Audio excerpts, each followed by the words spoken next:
Good afternoon, and welcome to Monday Mug Mentions, Week 2. Um, this is the segment where, over the course of a cup of coffee, I discuss a few things in the tabletop game industry. Um, this week, I'm going to be going over again some mechanisms or mechanics that I enjoy in a board and video game, and tie those together a little bit. Some media that I am interested in, or that I listen to, or that I watch, and some marketing that I'm interested in, or that I saw that struck my eye this week. So let's get right into it, and let's look at some mechanics. Oh, I'm sorry, mail. We're going to start with mail. Hey, how's it going, Martin? Good looking. Good to see you. I am glad you're here. Congratulations on the amazing success of Robin Hood and His Merry Men. I cannot wait to get my copy. It's really, the campaign's going very well. Congratulations. Hello, Stephen and Craig. Welcome. Thank you for joining.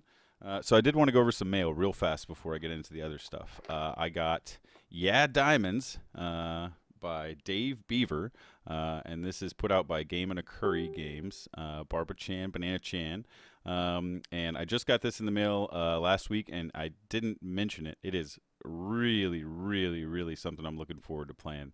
I saw this at PAX Unplugged and wanted to sit down a bunch of times and play it. I didn't get the chance, so I just wanted to show you that I did just receive it, and I'm looking forward to playing it. Maybe tonight. I'm going to a game night tonight. We'll see what I end up playing. I also received right around the same time as that from my good friend Peter Hayward and other people, J.R. Honeycutt. I don't know all the other people on here, just JR and Peter, but they're both awesome. Lady and the Tiger. This is a really neat deal. It's got like 7 games in the box, all using similar components by different designers, all really cool people. Hey, what's up, Gonzalo? Alex, how y'all doing? So Lady and the Tiger is really great looking. And again, nice small box game, fits in the bag. I might get to play this tonight. We'll see. And then the big one that came this week is really pretty, and it's really heavy because I got the deluxe edition. But it's wow, it doesn't even fit on the screen. It's so big. It's Dead Man's Doubloons by Thundergriff Games and my great friend Jason Maselli. And you know, it's just beautiful. Look at that spot UV on the box. You can see it shining there a little bit. I tend not to open up games and stuff, but I do want to show you the metal coins in this one. They are ridiculously nice. So I'll show you real fast. These metal coins really clink real well, and they're super nice detail. I'm not showing them off very well. Let's show them off here. Let's see. There you go. Really nice detail. Skulls on them. They see if I can get them in there. They had this really nice clink sound, and there's a bunch of them too. I didn't take all of them out. I mean, there's a ton of coins in there, but yeah, I don't want to turn this into unboxing videos. Those are super common, but yeah, I am really excited to play this tonight. My goal tonight at game night is to get this to the table. So, if you're coming to game night in Providence, beware. I'm bringing pirates. Yeah, Alex, a pirate game. Go figure. And it did very well on Kickstarter. Unlike my first design that Alex worked with me on, that was our learning foray into publishing. It's called Shipload of Gold. You guys, it's out of print, so, and I'm not sure when if it'll ever be back. But why are pirates called pirates? Martin Poole says. I don't know, Martin. Why? I'd like to hear. This is probably a joke. I have a feeling. And then I'm going to go ARG at the end. Oh, sorry. All right, so mechanics I'm interested in.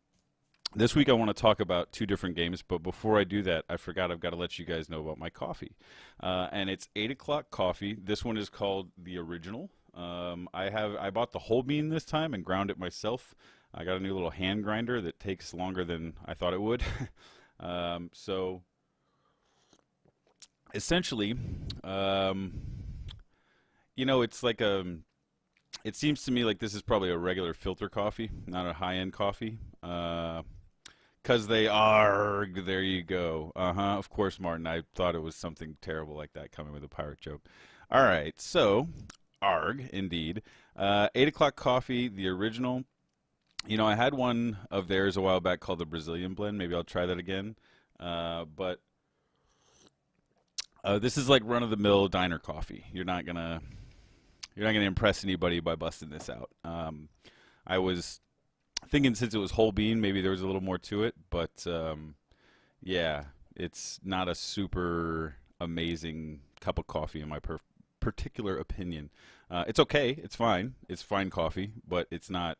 Last week's was much better. That New England stuff was great. So yeah, this one tastes to me like what you'd find in a diner or like a place where you're getting scrambled eggs, and the eggs are great and the coffee's all right. It's very drinkable because it's not super bitter or anything like that. So I mean, it's again, if you're a filter coffee drinker who drinks 6 cups in the morning every day or something like I do, it might be a kind of coffee for you. Definitely not my favorite. I'm not sure if I'll get this one again. So a few things here.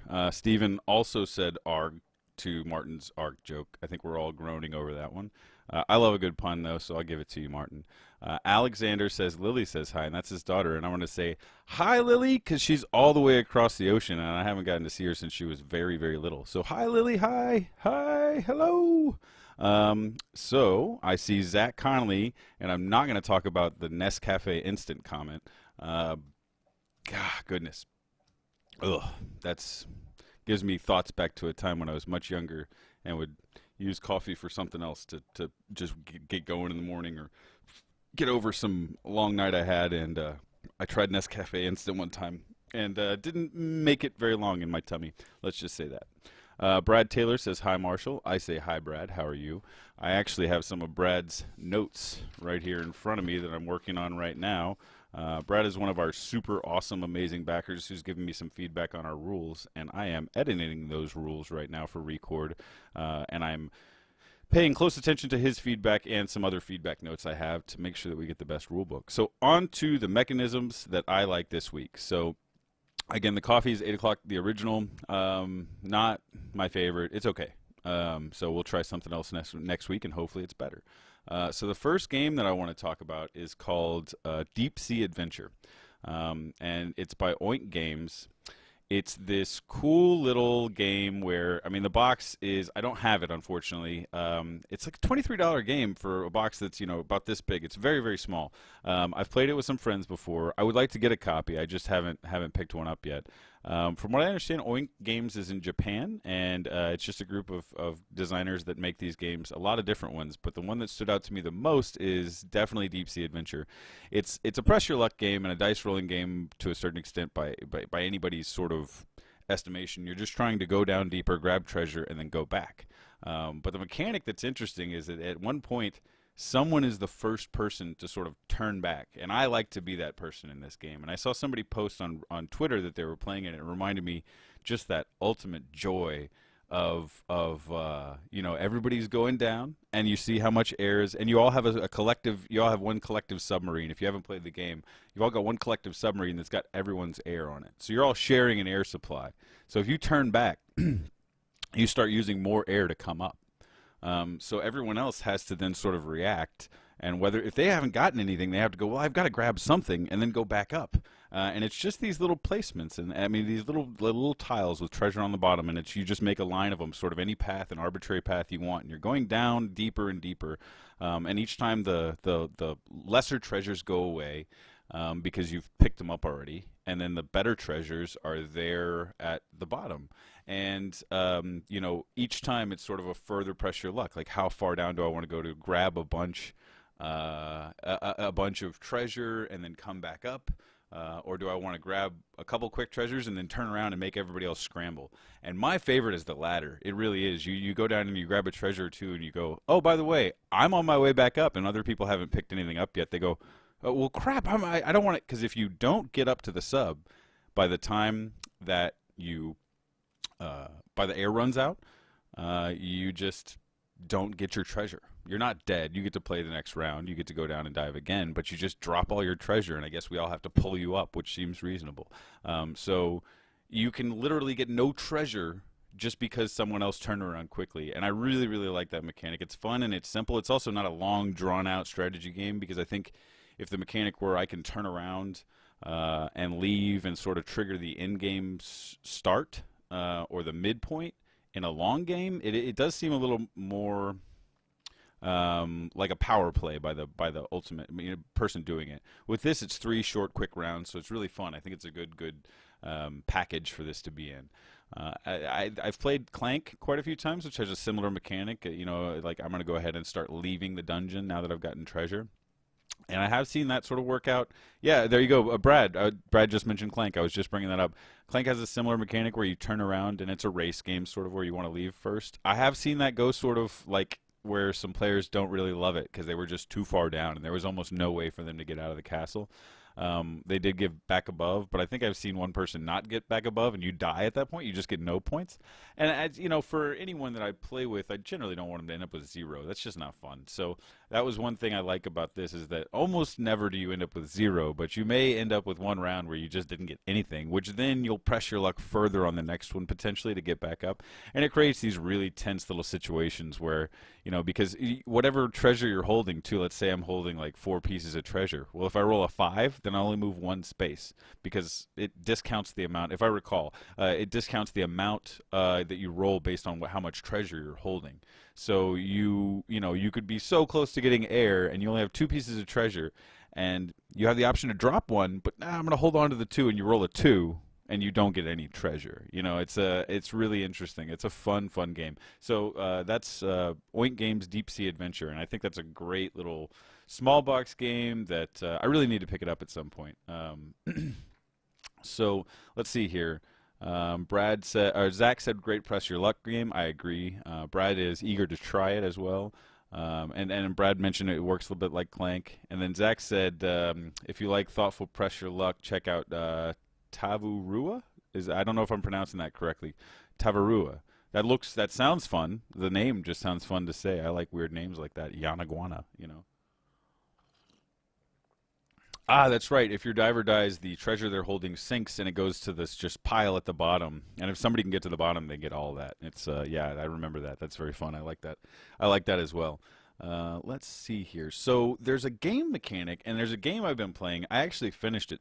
I shouldn't have spent as much time on it as I did, but I've recently played this game called Subnautica by Unknown Worlds Entertainment, and it's really incredible. It's really incredible. So it's a very similar mechanic, if you think about it, to Deep Sea Adventure, where you're diving down just a little bit to try and grab small pieces of upgrades. There's a lot of spoiler-based things, so I don't want to spoil any of the game for anyone, but essentially, you're alone in the ocean, and you're going to have to build yourself out of this planet or into safety, whatever the case may be. You're alone in the middle of the ocean, which is one of my I didn't learn until I played. It's one of my bigger fears, apparently. It's very a lot of anxiety in the middle of this game where it's like, I'm in the middle of the ocean, I really don't like this, what's under me? It's a very scary sort of situation. So the point of the Subnautica, though, is you're going deeper and deeper to explore this story and this situation you're in and why it's been caused and all these sort of situations. Essentially, I'm not spoiling anything by saying your ship crashes onto this almost all ocean-like planet. And so that's, you're the only survivor that you know of for the most part. That's it's a very, very fun, but you're very alone in the game, and you're very, very, very stranded, and you feel stuck. And it's a weird feeling. It's very, very anxious. There's a lot of anxiety while playing it for me personally. I had to go into a voice chat and be talking to friends so as not to feel so alone while playing this game. It was very, very, it was very well done. So, all that being said, it's a very similar mechanic where you'll get out of something, or you'll have just enough air to get down and get this one item you want to grab. And you kind of you gamble. Am I going to go down? Do I have enough air to get down and grab that and then get back up to where there's air, or at least back up to the surface? And you do this over and over and over again, but it's compelling and incredibly fun.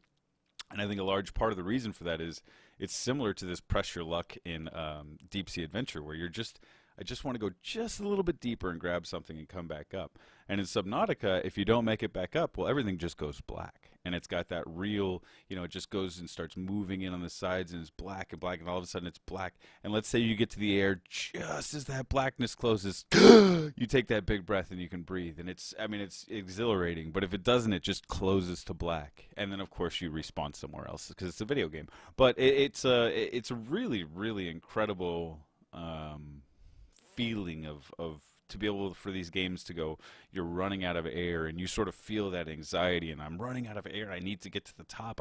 Andrew and I had been working for a short amount of time on a game like this where we thought, you dive down deeper to get better treasure. It's a very it lends itself very well to the mechanic of push your luck, or of I want to go further down into this deck of cards, or whatever the case may be, to get more things. And for me personally, I think it's been done enough that Andrew and I sort of moved away from it. We saw, games like Clank and Deep Sea Adventure and Abyss had just come out. Excuse me. So a lot of different things where, games were doing it, so we kind of moved away from it. But I really might like to come back to it at some point. The idea of this diving and needing breath, and it's so compelling. Every game I've played with it recently, I've thought, this is just so, the anxiety is real. Like, I feel like I need air. Like, I'm going to run out of air. In Deep Sea Adventure, I feel like if I don't get to the top, I don't have the pressure. I run out of air and I don't have the treasure, and that's the whole point of the game, of course. With Subnautica, every time I drowned, it was really like this, no, no, no, no, no, no, no, no. I don't know if you've ever had that feeling while you're playing a video game and you just know something bad is happening, but you can't stop it no matter how, I'm pressing forward, I'm trying to get to the top, to the surface, and I don't, no, no, no, no, no, don't let me die, God, gosh, I'm dead. It's like that. And that's from a video game. That's from a digital death. It was an incredible situation that they create there in Subnautica and in Deep Sea Adventure. It's a interesting push your luck mechanic when you put it into the shell of, like, you're running out of air. Do you want to go get more treasure? It just lends itself very well, and I think it's accomplished very well, and especially both of these two games. So those are the mechanics, again, for the week. Subnautica being the digital game, and then Deep Sea Adventure by Oink Games being the tabletop game. And again, they're both great as far as I can sort of tell. They're both two of my favorite games I've played recently. So that's definitely with the diving or pressure luck theme. So on to media. Some media that I've been interested in for quite a while, to be honest. I've listened to this podcast for ages, since actually before the second host or a different co-host was on it. But I was a very casual listener for a long time, and I've listened more seriously for the last couple of years. It's Lidology by Jeff Engelstein and Gil Hova.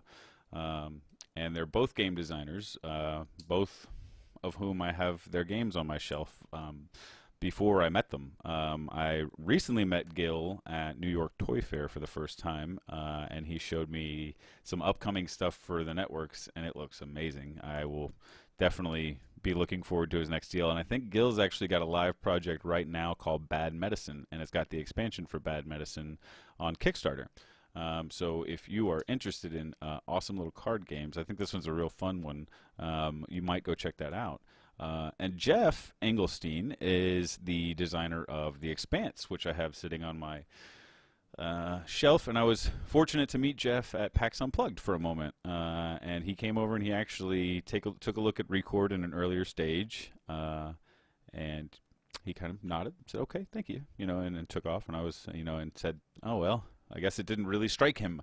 And then I went over later in the weekend, I think the next day, to get my copy of The Expanse signed by him because I'm that big of a fan of board games.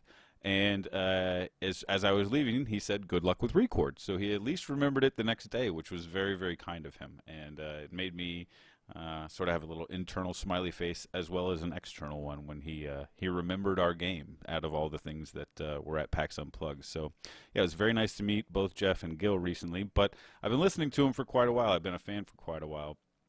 And the concepts that Jeff and Gil talk about on this podcast are really specific, nice topics or situations in tabletop, and they go very in depth. So I really, really like how much information they share about not only, making games or what makes games fun, but they do something similar to what, I'm trying to do in that first portion, which is talk about a game that they like and why they like a mechanic, and that's very much so inspired by Lidology. So it's a great podcast. It's been on for a few years now, maybe more than a few years. Jeff is a really smart game designer, and Gil is as well. And the way they discuss games together is it's pleasant. It's interesting.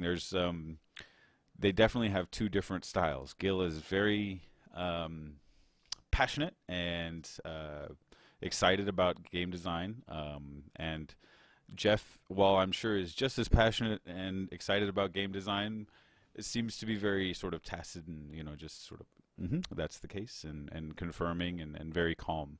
And so listening to that podcast gives you a lot of insight into how designers work and think and how they create the fun things that go into board games. Um, they also talk a lot about like different video games and stuff like that too, and that's huge because video games have a lot of things they can do that board games currently can't, but that doesn't mean we can't learn from them. So just because I can't per se give a character a new item every 3 minutes, that's just exponentially better over and over again, like in a dungeon crawler where you get a new weapon every 10 minutes or something like that. Just like, oh, this is better, this is better.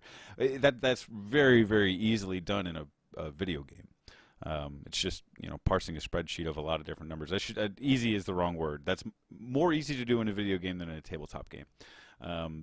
However, in the situation of like a board game, what you can learn is that players like progression, and they like regular progression, and they like constant progression where they're getting things new all the time and stuff like that. And so if they're getting something new all the time, then you're learning like, okay, well, maybe if I give them a way to either upgrade this item or upgrade their deck or whatever the case may be.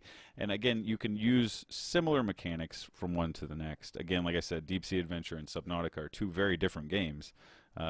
But they share a lot of mechanics. So Ludology does a lot of that, getting into a mechanic in a video game and how would you get it to that next point. And we're getting this sort of weird technological like peak where I don't know if any of you have played Drop Mix. I actually haven't played it fully. I haven't played the game. I've just fooled around with the apparatus and the cards. But the thing that they've mentioned a few times on Ludology, and I agree, is that the technology of having I thought it was RFID, like radio frequency ID chips.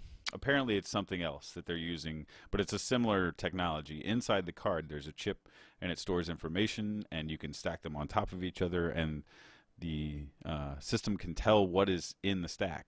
That's huge. I mean, that's if I can use that to create the next deck builder where you only have 10 cards, but your screen displays what's on the actual cards and not the cards themselves, but then you could take one out. I mean, again, there's any number of things you can do. I could sit here and theorize about the ways we could use RFID chips. Even something like Record, if we could figure out a way to put RFID chips in a later expansion or something, where when you play down the chord, it plays the actual chord on some sort of system we've got set up there. I mean, that would be very, very cool. So, yeah, and I agree. Alex says, I think the score tracker on the Ticket to Ride board, among others as well, is a good way of showing that constant progression. I agree. Although I do think a lot of players tend to feel like just a numerical value like that can be just numbers. Even though that's what you're getting in a video game, right? So you're getting, a new sword with new numbers on it. Maybe a new graphic that, around it, or a new graphic for your avatar to hold. But the case is that you're just getting new numbers in the video game. I guess what I'm thinking is more, how do we express it in a way that's not a number or is an upgrade that feels more like a video game? A game that tries to do this, albeit in my opinion a little bit slowly, is Gloomhaven. You're able to go buy new items, upgrade your items, upgrade your character by upgrading things, and I think that was sort of the point, was to give you this dungeon crawl video game experience. For me, it's just a little bit too much of a time commitment, and then it felt a little slow for my taste. For me, a dungeon crawler, especially even in like something like Diablo or Path of Exile, is action packed. You're just boom, boom, boom. You're going through, grabbing new loot, doing these sort of things, and then you've got something like a tabletop where you've got to do all that procedural. You've got to move the enemies towards you. You've got to do all this sort of stuff, and that just feels, for a long-term video game player like myself, like I'm having to just like do all the AI upkeep myself, and I didn't enjoy that aspect of it. I do enjoy the story aspect and the minis aspect, but it didn't grab me enough to keep me playing more than about 6 or 7 campaigns. Steven says modular cards seem to be the next wave. Take Edge of Darkness, for example. I think I talked about this a little bit last week in that, it's, they've got Mystic Veil and Edge of Darkness. I do think that the sleeves, and I think they've actually talked about this on Ludology as well, is that the sleeves that they use are sort of, they're not easy to manufacture. I can tell you that from a manufacturing perspective. When they break, they're very hard to replace. I can tell you that from a consumer perspective. I do think that both games are. I think that Mystic Vale looks very fun to me. I haven't played it yet. It does look very fun to me. However, when you have something like Slay the Spire or different games on the computer that can do it very easily, it can be tricky to say that's an elegant solution compared to just a one-click upgrade, right? So I do enjoy the idea of upgrading cards, and I talked about this, yes, because it was Path of Light and Shadow I talked about last week, and that you can go in and just upgrade, promote your cards. But I think that's a pretty good solution to upgrading a card, is just replacing one card with another one. I understand the modular idea of Mystic Vale. Again, I think a grouping of cards can accomplish a lot of that. It is a neat thing. I mean, again, I think it's neat, but I'm not sure if it is going to catch on or if it's going to be widely used outside of their particular runs of those games. Outfoxed, Alexander brings up a kid's board game has an interesting and simple way of representing characteristics of a card in a limited way. I haven't looked at that one yet. I think that's by Renegade Games, and it does look good. I haven't played it yet. Brad says the new Tiny Epic games with equipable items really helps the visual of upgrading your gear. I agree with that as well, Brad. You're able to like get a little sword and put it on there. I don't think I agree with Gamelin's choice to copyright or patent item meeples, but that's a different conversation altogether. I think those are neat. I do think they're really cool. I don't know. If we wanted to use ones with a little square peg hole, do we have to go patent them then? Because they've patented the hex. The thing that it bothered me a little is now if we try to use it, we would have to patent our version so as to protect. I mean, it's an interesting precedent to set that we're going to start patenting pieces. I don't personally agree with it, and that's just my personal view. I'm sure there's reasons to defend it. I'm sure there's reasons to do it. All that sort of stuff. Again, Gamelin's very successful. They make good games. They're fun. I didn't like the idea of patenting a game piece like that because it could be used in so many things and could be used for so much fun. So if we tried to, again, develop one with a square peg hole instead of a hex one, then it would feel like we have to patent it. So I've kind of just sort of written it out of my mind. Maybe we'll come back to it at some point. I do love the idea of the little plastic, weapons going into your hand. It reminds me of playing, like with my old action figures, how my Ninja Turtles would have like 7 different weapons that would come in the package that I could put in their hand, and that was just for play. That was just like have a good time. So if you can do that now with like my meeples, I'm not going to use the word for theirs. I'm not going to brand that anymore. But if you can have meeples holding little items, I think that's great. I think it just adds a little bit more to it. And then for the idea of representation of different things, it doesn't even have to be weapons. It could be flags or banners or baking supplies. I mean, it could be anything. You could, you want to run a little kitchen. They could be carrying little pizzas around. I mean, it's just there's all sorts of stuff you could do. It's a really really neat mechanic. I wish it was not being legally avenued. Again, I guess if you wanted to create one with a square peg hole or a circle peg hole or holes that went in from the top down, you could get around their patent. But it just seems again like the precedent's now been set that we're gonna start doing that. And I don't think that's good for the industry as a whole, just in general. So that's the last thing I'll say about it, because this is not really about that. Media, again, Lidology is a great podcast. I think they've talked about almost everything we just brought up in those little side points as well. And Brad says he thinks they maybe wanted to do it so they could keep doing it without someone else patenting it, denying them. I think my point is the reason that we've collectively not done things like patent things like that as an industry is so that no one does that, right? And so now they've set the precedent that you do that. I really hope that other people don't follow suit. That's just my personal, again, this is a personal opinion. I'm a smaller publisher. They're much larger than we are. They've had much more success. So I'm sure they've got someone telling them that was a good idea, but it just, to me, is not something I personally agree with. So on to marketing. And for marketing this week, I want to talk about, and I just realized I don't have a graphic for this, sorry. I want to talk about Roxley and Dice Throne's funding quests. This is one of the cooler things, and again, I don't know how many of you backed the first season of Dice Throne. I did. I met Nate and Manny at uh, PAX South. I'm trying to remember the year. I think it was 2016. And they were in the Indie Showcase. And they had a pretty massive presence even in the Indie Showcase. But yeah, Nate and Manny showed off a pretty amazing looking little game. I'm just putting in a graphic here real fast. Sorry. And all set. So they have a pretty awesome game with dice that you have like a competitive sort of dice rolling battle between 1v1, 2v2, 3v3, or just like big old free for alls, and it's a pretty cool deal. In my opinion, I think they hit it out of the park with both artwork, theme, storyline. I mean everything. It's just really really done well. So season 2 is live on Kickstarter. And I'm not here to promote their Kickstarter. They're doing fine. They're having a fantastic run. But what I do want to talk about is the way that they're doing their stretch goals, per se. They're not real stretch goals. They're called funding quests. And what funding quests are stretch goals. I mean, it's just a new way to call stretch goal. But instead of having to reach one stretch goal to get to the next, it's a way for you to just open a new goal that collectively everybody can work towards over the course of the whole campaign each day. It's different. It's neat. I don't know how I feel about it fully.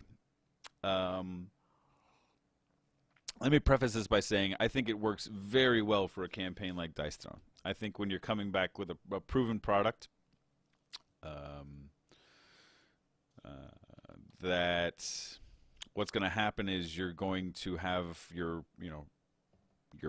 already loyal customers come back to it. You're going to see this stuff, and it's going to be a very fun experience. If you're a first-time creator, however, I'm not sure if a funding quest type thing is the way you really want to go. I mean, if you want to, again, with Dice Throne, these things are being fulfilled sort of as they're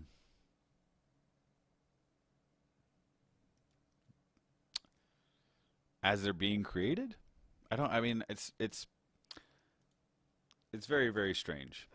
So if I go and I look at them, I mean, you can have 4 or 5 different things potentially that are not fulfilled at any one given time, but everybody's working towards. And so I guess that's good, but also bad. Like, I mean, that could be a double-edged sword. There's the good side is like, oh, we were all collectively working on multiple missions. The bad side, in my opinion, is that you could run into a situation where you go, oh, well, look, we're all not done with 5 missions. I don't know which way to look at it. Currently, there's only 2, right? And so it works out nice. You're almost to this one, and then the next one's right up. It's very similar to stretch goals, except that you don't have to meet one to unlock the next one. So, I mean, while I think that's fine, I mean, it's interesting. It does sort of take away from the mystery aspect, other than I guess they've got some more that are coming up. I don't see how it's that much different, other than just sort of the name and that we're going to unlock one every day versus we're going to unlock a bunch of them. But it does seem very well done in terms of the way they've put it together for their page. So they've got these nice treasure chests with each different level. It just really does have the sort of look and feel of a quest that you're completing to open this thing, and let's all do this together. And it does have this nice community. And again, you've got thousands of people involved in this campaign from day one. So I think if you know that your base is, close to 1,000 people plus, that's the kind of thing where a funding quest is going to be great. I think if you have a 200 or 300 backer campaign, you may not want to do a funding quest. It doesn't. I don't think it works for everything. I think you have to have a good narrative or a good sort of graphic representation of it. I do think traditional stretch goals, from the research that I'm looking at and the data that I looked at just prior to this, just because I wanted to see, the data suggests that traditional stretch goals are substantially more effective than any other method currently. So, I don't know what that means in terms of this being new, because it is new. It is very similar to a stretch goal, so I'd like to see some metrics. I mean, again, if we're just saying, theirs versus other ones. I'd like to see how that goes too. They're doing very well. The campaign's progressing at a regular pace, but the data that I've looked at suggests that traditional stretch goals, where you're unlocking it as you go and setting the amounts as you go, are the actual best way to generate more interest in a campaign. According to almost every metric that there is to check this sort of thing, it's very heavily weighted towards traditional stretch goals. That may be because people use them exclusively for so long, and we're just now starting to see campaigns come around with things like no stretch goals, like we're only going to unlock story elements each day, but their game is the game, or no stretch goals that have anything to do with the game. Or, I mean, things like funding quests, which, again, I think this is very similar to stretch goals, but it is a neat way of doing it. When you have all those different things together, essentially you're going to have some failures, I guess. And if you have 20 campaigns that do it differently and 5 of them fail, then the percentages are definitely going to be weighted towards the ones that are using traditional stretch goals. So I'm not sure if I would do it. I've seen some other people say that they'd really like to. I think James Hudson said that he would love to jump on board with this, and I think James has some games that would really work with that. James also has a great big following, and that's really would be a good thing, is to do the funding quests, and collectively everybody, as a group, gets to unlock these things. I would like to see again how that works over some other more successful campaigns before we commit to something like that. But we're new to Kickstarter. We're self-publishers prior to Record, so it's stretch goals to me were a strange thing, and I had to be convinced of how beneficial they could be and how they weren't devaluing your product initially. So now I'm a little bit more on board with them. I think that adding things to games can be fun, but you've got to do it, and you've got to set a hard limit. Like, I had a limit of 14 different chord cards that we would top out at for Record, and that's where we stopped. There was no like, oh, let's add another card. Like, no, this is it, because there's a design in my head that works with 14. So there are only 14 different chord cards. I mean, that's one thing you got to do, is when you set your stretch goals, if you're a creator, is to know your limits. Don't just add things on that are arbitrary. That's happened in a lot of campaigns I've watched. And if I see too many things just getting thrown in, a lot of times I'll kind of get out of a campaign if it's a first-time creator. So that's just something to be aware of as well.